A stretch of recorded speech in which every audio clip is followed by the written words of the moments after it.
It's 3:15 a.m. in Queens, New York. A young woman is running beneath flickering streetlights, her breath breaking through the still air like shattered glass. Her name is Kitty Genovese. She's 28 years old, just a few feet from her apartment door, from safety, but safety never came. From behind her, a shadow follows. A man, a knife flashes. Her voice pierces the silence. Please, someone help me. Windows open, curtains shift, light spills onto the streets. Eyes are watching. 38 pairs of eyes, but not a single one moves, not one phone lifted, not one call made. That night, Kitty Genovese was stabbed to death, and the world learned what happens when fear becomes stronger than compassion. You've probably told yourself, I would have called the police. Everyone does. But would you? When it's 3 a.m. and the screaming outside feels like someone else's problem, would you risk your safety for a stranger? Or would you close the window like the rest? If your heart just sank, that's good. Because what happened next didn't just expose a killer, it exposed us. And if you turn away from this story now, maybe you're not ready to face what those 38 people saw. Stay, listen, understand why a nation's silence changed everything. I remember that night like it happened just yesterday. The air was sharp, heavy with the smell of rain and cigarette smoke drifting from the street below. It was around 3 a.m., and Queens was quiet. The kind of quiet that feels unnatural, like the world itself was holding its breath. From my third-floor window at the Kew Gardens apartment complex, I could see the faint glow of the streetlight outside the Long Island Railroad station. That was where I first saw her, Kitty Genovese, walking home from her shift at the bar she managed. She was young, graceful, always smiling at neighbors, always humming to herself. Kitty wasn't a stranger to us. We saw her every morning, coffee in hand, waving before heading off to work. She had a way of making the neighborhood feel safer, warmer, but that night, everything changed. I was half asleep when I first heard the sound, a faint, startled cry that sliced through the quiet.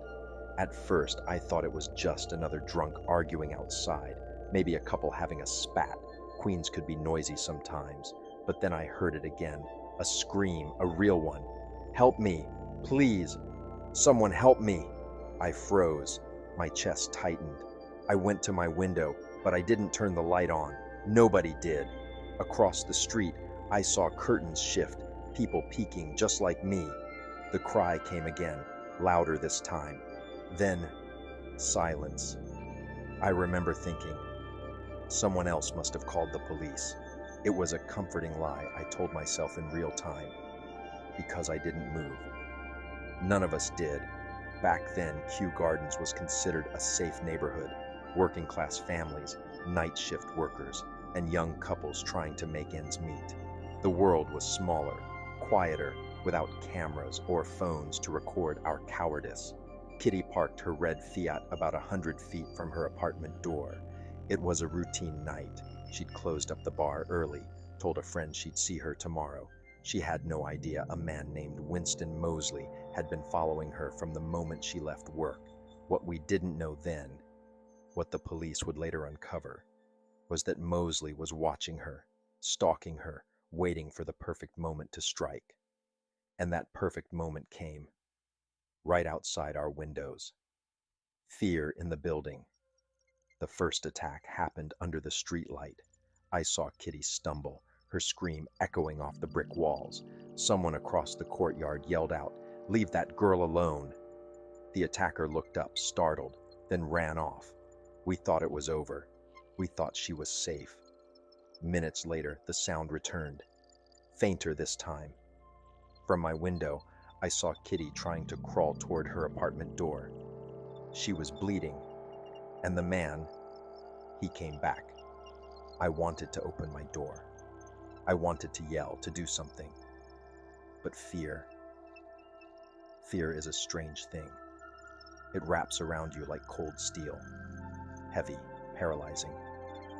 I told myself I didn't know what was happening, that I didn't want to get involved, that someone else, anyone else, would do the right thing. But nobody did. You see, when you live surrounded by people, you assume safety is shared. That help is collective. If one person screams, you assume someone else will respond. It's the illusion of the crowd, the lie of community. Kitty screamed for over half an hour that night, and 38 of us heard her. Some of us peeked through curtains, others whispered behind closed doors, but none of us called the police until it was too late. How many times have you heard a cry for help and stayed silent?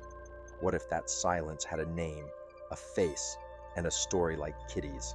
By the time the police arrived, Kitty was lying near the stairwell of her apartment building. Her body was cold. She had crawled nearly halfway home.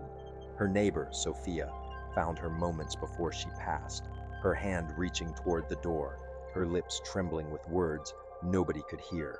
We told the police what we saw, what we heard, but what none of us could admit, not even to ourselves, was that we chose not to act. That's what haunts me to this day. The newspapers tore us apart the next morning. 38 witnesses, no one called the police. It became a national scandal. We were painted as heartless, but the truth was uglier. We weren't evil. We were afraid of getting involved, afraid of making a mistake, afraid of being wrong. The psychologists later called it the bystander effect, when responsibility is diffused across too many people, when everyone assumes someone else will act. But I wonder, if Kitty had screamed my name instead of help, would I have moved? Ask yourself, if you heard someone crying for help tonight, would you step outside, or would you close the curtain and convince yourself someone else will handle it? Weeks turned into months. The street was washed, the headlines faded, but the guilt remained. Every time I passed that stairwell, I could feel it. The echo of her voice, the ghost of what we didn't do. Sometimes I still wake up at 3 a.m., hearing that same distant cry, wondering if maybe she forgave us. They caught Mosley soon after. He confessed to Kitty's murder and to 2 other killings before her. He said it was easy because nobody interfered. That's what burns the most. He was right. She didn't die because nobody heard her. She died because everyone did. Even now, decades later, I still live in that same building. I keep the windows shut at night. Not because of fear, but because of shame. I can't stand to hear the silence again, because silence was what killed her. If you ever hear someone cry out for help, don't wait for the crowd. Be the one who moves. Be the one who calls. Because one small action can change everything, and one moment of silence can end a life. Do you know what guilt sounds like? It's not a scream, it's silence. Silence so heavy that it crawls inside your chest and never leaves. That's what I've lived with for over 60 years. Every night when the city goes quiet, I still hear her voice, faint, echoing through memory like a cry from another life. Help me, please. And every time, I want to answer her, but I can't, because I didn't. The morning after the murder, the street was crowded. Reporters, detectives, neighbors, all buzzing like flies around the same spot where she fell. The blood was still fresh on the concrete. Someone whispered, "That's where she crawled." Another said, "She tried to open her own door." I couldn't look. I just stood there, pretending I hadn't seen a thing, pretending I hadn't heard her. Because if I admitted that, then I'd have to admit what I didn't do. That night, I washed my hands so many times they bled, as if soap could scrub away the sound of her screaming. Do you know what's worse than hearing someone die? Hearing yourself do nothing about it. Days later, detectives came door to door. When they reached mine, I froze. "Did you see or hear anything unusual around 3 a.m.?" one of them asked. I lied. I said no.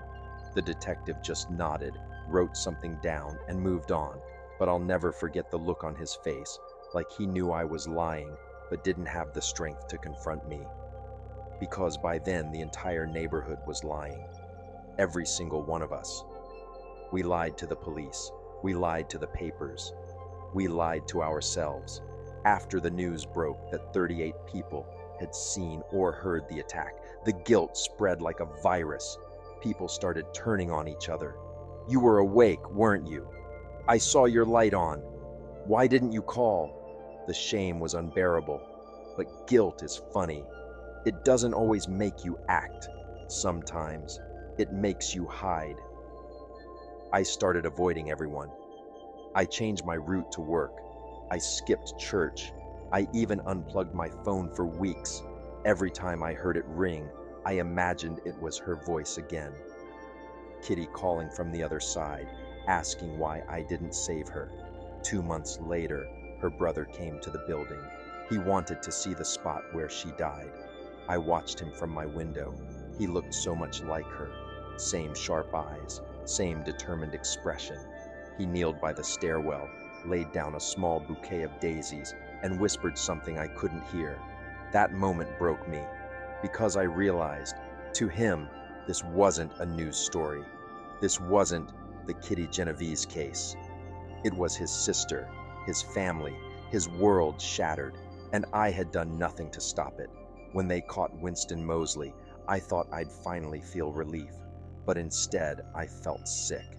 He confessed to everything, said he came back to finish what he started, said he didn't worry about anyone stopping him, because people never do. Those words hit me like a punch to the stomach, because he was right. He looked at our building full of people and saw safety for himself, not for her. That's how monsters survive, not by hiding in darkness, but by trusting that good people will stay quiet. If you're still watching this, ask yourself, how many times have you walked past someone who needed help?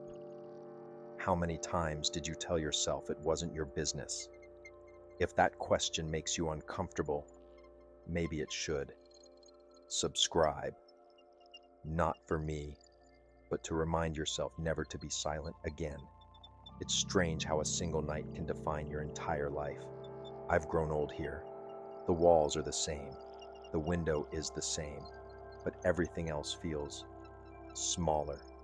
Sometimes I leave a small candle by the stairwell where she died. Nobody asks why, but I light it anyway, because even if the city forgets her name, I won't. The guilt doesn't fade. It evolves. It becomes a companion. It whispers every time I hesitate, every time I stay quiet when I should speak up. You know what's ironic? Today, people record everything. Street fights, accidents, crimes. They film them instead of helping. Different generation, same silence. It's as if Kitty's story taught us nothing. We still watch from the sidelines, holding our phones, thinking someone else will do something. But nobody ever does. I still dream about her. Sometimes she's running down the alley again, calling for help. Other times she's standing by my window, staring at me. Not angry, not sad, just disappointed. In one dream, she finally speaks. She says, "Why didn't you open the door?" And I wake up crying every single time. If you're watching this, don't scroll away, because you might think you'd never stay silent like I did, but fear changes people. It freezes you. If you've ever felt powerless, hit subscribe. Not to forget this story, but to remember what silence costs. When the documentaries came years later, they painted us as villains. They were right too, but they never showed the other side. The guilt that eats you alive. The faces of neighbors who aged decades overnight. The children who grew up knowing their parents were part of something unforgivable. Silence doesn't just kill the victim. It kills everyone around them. Slowly, quietly. And yet, every year, when I see her picture online, that bright smile, that confident stance, I remember the world she deserved to live in. If this story made your heart race, that's good. Fear is a reminder. that you're still human. But humans forget. Subscribe now before you scroll away and forget her too. Sometimes, when I sit by my window at 3 a.m., I imagine a different ending. One where someone opens the door. One where we shout loud enough. One where the police arrive in time. In that version, Kitty lives. And maybe, so do we. But that's not how it happened. And the truth is, no matter how many candles I light, how many stories I tell, I can't change that. All I can do is make sure you remember, so that next time you hear a cry for help, you don't wait. She was 28 years old. Her name was Catherine Susan Kitty Genovese. She deserved better. We all did. But only one of us paid the price. The murder of Kitty Genovese didn't just end one life. It awakened an entire nation. When newspapers broke the story that 38 people watched and did nothing, America recoiled. The New York Times headline burned through the conscience of a generation. For more than half an hour, 38 respectable, law-abiding citizens watched a killer stalk and stab a woman, but not one called the police. People didn't just read those words. They felt accused. And for the first time, the nation began to ask, what's happening to us? Reporters swarmed Kew Gardens. Television crews filmed the alley, the street, the very windows where witnesses were said to have stood frozen. Politicians called it a moral epidemic. Church leaders called it a spiritual failure. Psychologists called it bystander paralysis. America needed an answer and a scapegoat. Within weeks, the city's mayor demanded a formal review of New York's emergency response system, because here was the truth that terrified everyone. Even if someone had called for help that night, there was no single number to dial. Before 1964, calling the police wasn't as simple as we think. Every precinct had its own local number, every district a different dispatch. So in a moment of panic, even if you wanted to help, you might not know who to call. The Kitty Genovese case became the turning point. It exposed how the system itself, not just human fear, had failed her. By 1968, just 4 years after her death, the first 911 emergency system was launched in the United States. And by 1980, it had spread nationwide. So when you dial 911 today, remember where it began. It began with her, with one woman screaming for help into the night, and 38 people too afraid to move. But the ripple didn't stop at law enforcement. The Kitty Genovese murder became a case study in social psychology, studied in universities, dissected by behavioral scientists, and burned into textbooks. Psychologists Bibb Latané and John Darley ran a series of experiments in the years following the case. Their conclusion shocked the world. The more people witness an emergency, the less likely any one of them is to act. They called it the bystander effect, a quiet psychological trap born out of fear, confusion, and the assumption that someone else will do it. It revealed something uncomfortable. We are not as brave as we think, and sometimes it takes tragedy to prove it. You're watching this because you care, but caring is only the first step. Next time you hear a cry, don't freeze, act. Don't wait for someone else, because silence doesn't protect you, it condemns you. If you believe more people should hear stories like this, hit subscribe. Not to support a channel, but to support awareness that saves lives. The Genovese case also reshaped the way media covers tragedy. The next time someone screams for help, remember, a phone call can change history. Don't scroll past this moment. Subscribe before you forget again. You heard her story. You felt that scream. Don't walk away like they did. Share this story, and let the world never forget what silence can do. Watch out for the concluding murder stories of Kitty Genovese in our next video.